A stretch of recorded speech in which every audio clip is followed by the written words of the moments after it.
Bridge होतात, रस्ते होतात. आमच्याकडे सगळ्यात मोठा रस्ता हा दारटिटीचा जो जातो तो महात्मा गांधी रोड आहे. पण महात्मा गांधींचे जे शिष्य गुरु होते गोपाळकृष्ण गोखले, हे आमचा गोखले रोड. गुरुची काय किंमत असते आणि गुरुची काय किंमत असावी आणि त्याला किती पूजावं, किती मोठं करावं आणि लोकांसमोर ठेवावं, हे आपल्याकडे नाहीच. म्हणजे शिक्षक नावाची काही गोष्टच आपल्याकडे राहिलेली नाही. माझ्याकडे ज्याला 10वी 12वीची मुलं येतात, मी विचारतो, अनेकदा विचारतो, पास झाल्यावरती येतात अनेक ओळखीची परिचयाची लोक येतात आणि विचारतात मला की म्हटलं काय करणार पुढे. मग काहीतरी म्हणतो की मी काही कॉम्प्युटर इंजिनियर होणार, मी आर्किटेक्ट होणार, मी काहीतरी डॉक्टर होणार, हे होणार ते. एक विद्यार्थी आजपर्यंत मला असं बोललेलं नाहीये की मला शिक्षक व्हायचे. ज्या देशामध्ये मुलांना शिक्षक व्हावं असं वाटत नाही त्या देशाचं पुढे काय मला माहित नाही मला. पण मला असं वाटतं असलेले जे शिक्षक आहेत, असलेले जे गुरु आहेत, द्रोणाचार्य अवॉर्ड म्हणून आपण द्यायचं, पण त्या द्रोणाचार्यांचा आपण पुजायचं नाही. मी दरवर्षी बघतो आमच्या गल्लीमध्ये तिथेच आचरेकर सर राहायचे. दरवर्षी गुरुपौर्णिमेला सचिन तेंडुलकर तिथे सरांना पाया पडण्यासाठी दरवर्षी यायचे, दरवर्षी न चुकता. आमच्याकडे काय गुरुपौर्णिमा ही मोबाईलवरती राहिली आहे. हॅपी गुरुपौर्णिमा, हे हॅपी गुरुपौर्णिमा काय असतं मला अजूनपर्यंत कळलेलं नाहीये. अजून एक मेसेज असतो, ज्या ज्या लोकांनी आजपर्यंत माझ्या आयुष्यामध्ये काय काय मार्गदर्शन केलं असेल, अरे त्याच्यात मी येतो की नाही येत, मला का पाठवलंयस, कल्पनाच नसते आम्हाला.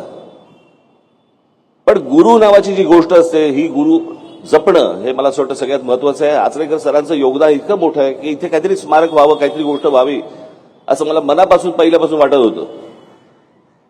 मी आमच्या सुनील रमणी यांच्याशी मी बोललो आणि त्याला मी सांगितलं की असं असं आपण एक स्मारक करूया. पण मला तिथे आचरेकर सरांचा पुतळा नको होता, कारण पुतळे खूप झालेत आपल्याकडे.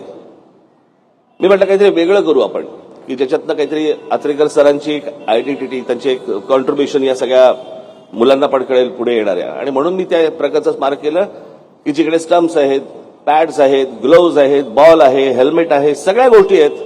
आणि त्या बॅटवरती आचरेकर सरांची एक टोपी आहे. ती जी टोपी होती, ती कॅप होती, जी कॅप ती आचरेकर सरांची आयडेंटिटी होती. आज मला असं वाटतं की क्रिकेटही बदललं, सगळ्याच गोष्टी बदललेल्या आहेत. पण आचरेकर सरांचे मला त्यांनी जे संस्कार केले या खेळाडूंवरती, हे आजही आपले खेळाडू समोर बघितल्यानंतर आपल्याला दिसतं की कशा प्रकारचे संस्कार त्यांनी केले असतील. क्रिकेट बदललं, सगळ्या गोष्टी बदलल्या, नवीन मुलं आली, नवीन मुलं खेळतायत. पण आजही नवीन मुलं सांगतात की आम्हाला तेंडुलकर सारखं खेळता येत नाही, आम्हाला कांबळीसारखं खेळता येत नाही. किंवा ते जे बघत असतात ती गोष्ट, जे सरांनी शिकवलं, ज्या गोष्टी त्यांनी, अर्थात ते जिनियस होते म्हणून सरांच्या शिक्षण आणि त्यांचा जिनियसपणा हा एकत्र येऊन सगळ्या गोष्टी पुढे झाल्या. पण आज मला असं वाटतं की अत्यंत आनंदाची ही गोष्ट आहे की आचरेकर सरांचं या ठिकाणी स्मारक होतंय. जसं तुमच्याकडे क्रिकेट जसं बदलत गेलं तसं आमच्याकडे पण राजकारण बदलत गेलं. तुमच्याकडे अंपायरने आऊट दिल्यावरती तुमच्याकडे थर्ड अंपायर असतो. गेल्या निवडणुकीला आम्हाला जर थर्ड अंपायर मिळाला असता तर मला असं वाटतं अनेक निर्णय बदलले असते, वेगळे दिसले असते कदाचित. पण आमच्याकडे थर्ड अंपायर नसल्यामुळे आम्ही काही करू शकत नाही. आज या सगळ्या बदललेल्या क्रिकेटमध्ये देखील आचरेकर सरांचं नाव हे मोठं होताना दिसतंय, लोकांपर्यंत जातंय आणि सर्व खेळाडू हे अजूनही त्यांच्यासमोर नतमस्तक होत आहेत. मला असं वाटतं की ही गोष्ट प्रेरणादायी आहे. इतर सर्व खेळाडूंनी या सगळ्या गोष्टीतनं काही गोष्ट घेतली पाहिजे, शिकली पाहिजे असं मला वाटतंय. आज सुनील रमणी यांचं सगळ्यात मोठं या स्मारक उभारण्यामध्ये खूप मोठं योगदान आहे आणि त्यांनी मनापासून या सगळ्या गोष्टी केल्या म्हणून हे स्मारक उभं राहिलं. दिवस रात्र माझ्या मागे लागायचं. आणि आपल्याकडे परवानग्या मिळाल्या तर म्हणजे कठीण असतं, सगळ्या गोष्टी कठीण असतात. महानगरपालिका, राज्य सरकार आणि सगळ्याच मधून त्या परवानग्या मिळणं म्हणजे इतकं कठीण होऊन बसतं. आपल्याकडे काय आहे, अनधिकृत करायला गेलात ना तर त्यांना परवानगी लागत नाही, पण अधिकृत करायला गेलात की खूप परवानग्या लागतात, कळलं. तर त्याच्यामुळे अधिकृत करताना जरा बराच वेळ गेला. खरं तर हे खूप अगोदर व्हायला पाहिजे होतं. पण आज सरांची जयंती आणि या जयंतीच्या निमित्ताने मी सचिन तेंडुलकर यांना मी विचारलं, म्हटलं 3 तारखेला सरांची जयंती, त्या दिवशी आपण करूया का. त्या दिवशी त्यांनी तात्काळ हो म्हटलं.